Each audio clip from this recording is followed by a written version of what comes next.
आजकल सबसे बड़ी एक दुविधा बनी है कि आप सिम यूज करते हैं तो कौन सा सिम यूज करें। समझ में लोगों को ये नहीं आ रहा है कि वो जियो ही चलाएं या एयरटेल चलाएं या वीआई चलाएं या फिर अपने भारत सरकार के द्वारा दिया गया बीएसएनएल को यूज करें। बहुत बड़ी आजकल दुविधा बनी है क्योंकि आजकल बढ़ते हुए टैरिफ के वजह से लोगों में खलबली मची है, क्योंकि एक तो 28 दिन के टैरिफ मिलता था, वैलिडिटी 28 दिन की मिलती थी, उसमें भी रिचार्ज कम नहीं था, लेकिन रिचार्ज का मूल्य में एकाएक इतना ज़्यादा उछाल आ गया कि सभी ग्राहकों में, सभी उपभोक्ताओं में एक बहुत बड़ी खलबली मच चुकी है। बात करेंगे आज उसी पे कि कौन से सिम आपके लिए सबसे ज़्यादा उपयोगी होगा, क्या सरकार आपके साथ खड़ी होगी या नहीं होगी, इन सभी चीज़ों पे चर्चा करेंगे। उससे पहले मेरा परिचय, मैं रंजन कुमार, आप देख रहे हैं सोच बिहार न्यूज। सबसे पहले मैं बता दूं कि अगर बढ़ती हुई रेट का सामना उसे करना पड़ रहा है तो किस तरीके से वो सिम चलाएगा। सबसे बड़ी बात तो ये है कि अगर बात करें रिचार्ज की, तो जैसे जियो का अगर बात करें, एयरटेल का या वीआई का बात करें, तो जिस तरीके से रिकॉर्ड सामने आया है इन कंपनियों के माध्यम से जो टैरिफ बढ़ा है उस पर बात करें तो जैसे 349 रुपया में जियो वैलिडिटी देती है 28 दिन और डाटा 2 GB और वॉइस की अगर बात करें तो अनलिमिटेड है और 100 SMS है। सेम इसी तरीके का प्लान आपका एयरटेल भी है, 349 रुपये में 2 GB ही डाटा देती है पर डे। वैलिडिटी जो उसका है उसका भी 28 दिन है। अगर SMS की बात करें तो 100 SMS और वॉइस कॉलिंग की बात करें तो अनलिमिटेड इसका भी है। सेम यही प्रोसेस वीआई में भी है। वीआई की अगर बात करें तो वीआई में भी सेम यही प्रोसेस है, यानी कि 349 रुपये का रिचार्ज पर 28 दिन की वैलिडिटी मिल रही है, 2 GB प्रतिदिन मिल रहा है। लेकिन अगर बात करें बीएसएनएल की, तो बीएसएनएल जहां 199 रुपया में 30 दिनों की वैलिडिटी दे रही है।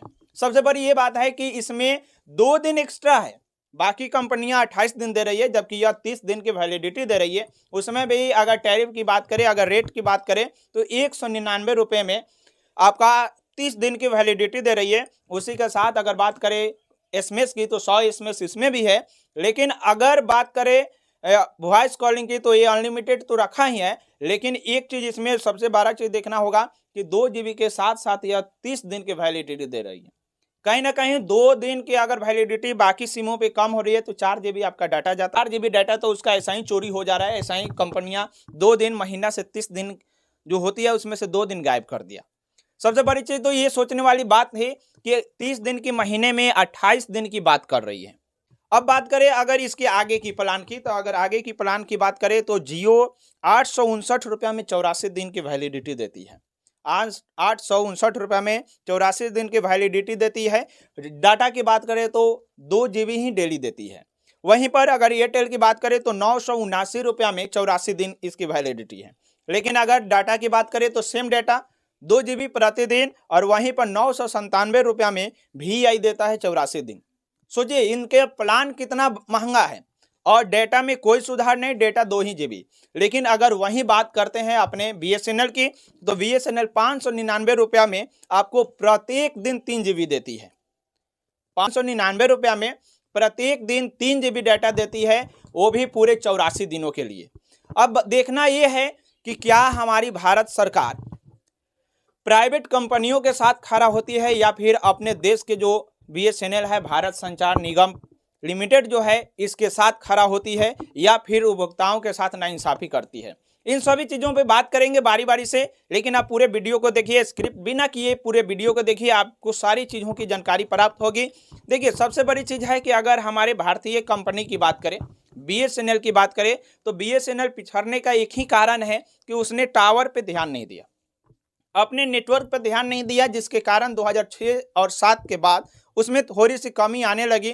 लेकिन 2010 में उसको जाकर 827 करोड़ के लगभग रुपए की उसको घाटा हो गया था और उसके बाद लगातार 2021 तक वो घाटे में जाते रहे, जिसके कारण उसको सबसे ज़्यादा दुविधा हुआ आगे आने में। लेकिन अब बात एक आपको बता दें कि आज टाटा कंपनी भी बीएसएनएल के साथ मिल चुकी है और जब 2 कंपनियां मिल सकती है, टाटा और बीएसएनएल एक साथ अगर लॉन्चिंग कर रही है, तो कहीं ना कहीं उपभोक्ताओं को सबसे बड़ी सुविधा होगी, सबसे बड़ी नेटवर्क मिलेगी।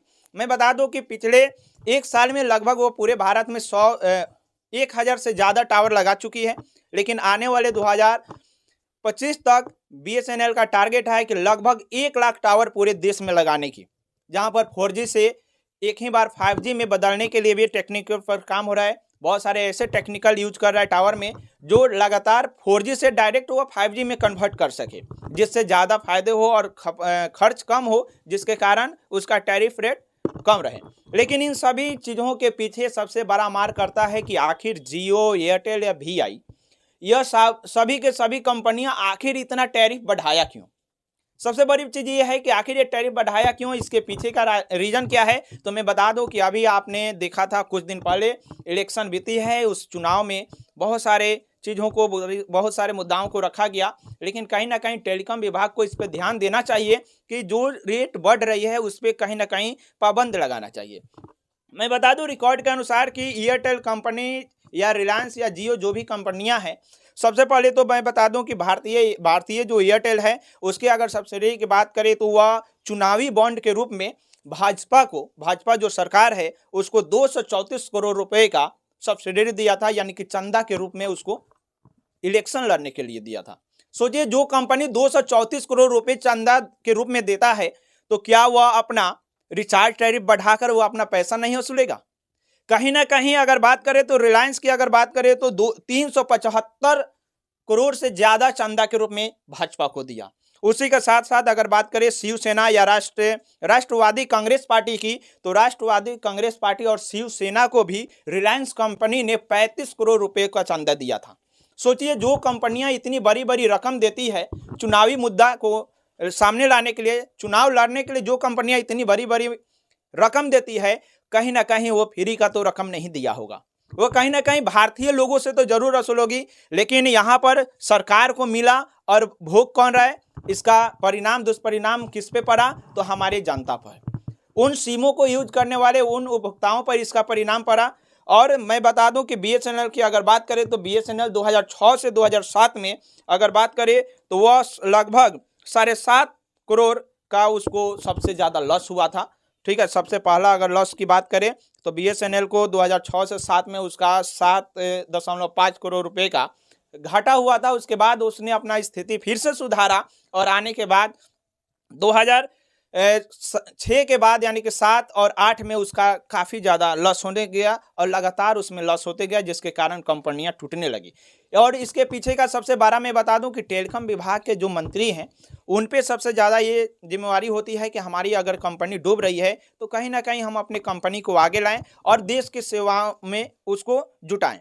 लेकिन यहाँ तो सबसे बड़ी होड़ लगी है कि जो भी प्राइवेट कंपनियां हैं वह आपको चंदा दे रही है, वह आपको टैक्स दे रही है, तो हमारे सरकार जो है उस चीज़ों को ध्यान में बिना रखे हुए उस प्राइवेट कंपनियों के साथ मिल गई। कहा जाता है, मैं बता दूं कि मोदी जी जैसे कहते हैं कि सभी जनता हमारे परिवार है, तो परिवार के लिए उन्होंने चंदा लिया है तो भोगेगा भी तो परिवार ही, कहीं ना कहीं परिवार के लिए ही चंदा लिया है। क्योंकि भाजपा को अगर चंदा मिला है, अगर कंपनियां किसी भी तौर पे अगर उनको दिया है भाजपा को, और मैं बता दूं कि जो सरकार में पार्टी रहती है उसी को रकम मिलती है, जरूरी नहीं है कि भाजपा को ही मिला, जो पार्टी में रहेगी, जैसे कांग्रेस को भी मिला था, यहाँ तक कि समाजवादी पार्टी को भी मिला था, तो सभी पार्टी को जो चंदा के रूप में या सब्सिडी के रूप में या लोन के रूप में, जैसे भी आप मानो, वह कंपनियां से कुछ ना कुछ इन लोगों को मिल जाती है, टैक्स के रूप में या जिस रूप में बोलो।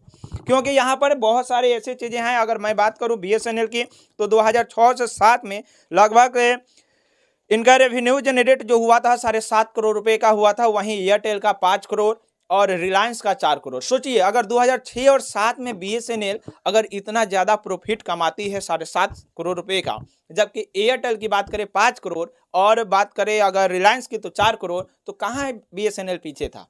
लेकिन कहीं ना कहीं हमारे टेलीकॉम विभाग की कमी आई, कहीं ना कहीं नेटवर्क की प्रॉब्लम आई, जिसके कारण लोगों का इससे धीरे धीरे विश्वास उठते गया। लेकिन आज मैं बता दूं कि फिर से एक बार लोगों में जोश जगी है कि वह BSNL के साथ जुड़ते जा रहे हैं और ऐसी क्रांति फैली है कि वह BSNL के साथ जुड़ गए तो बाकी प्राइवेट कंपनियों का यहाँ से पता कटना एकदम निश्चित है। और मैं चाहूँगा कि इस पे विभागीय जांच जरूर हो और ढंग से इस पे कार्रवाई हो, और जितने भी टावर से लग रहे हैं उस पे अच्छे तरीके से काम हो, ताकि हमारे भारत सरकार को ज़्यादा से ज़्यादा फायदा हो और भारत में रहने वाले हर एक व्यक्ति को भारतीय सिम यानी कि BSNL सिम से उसको फायदा मिल सके। धन्यवाद।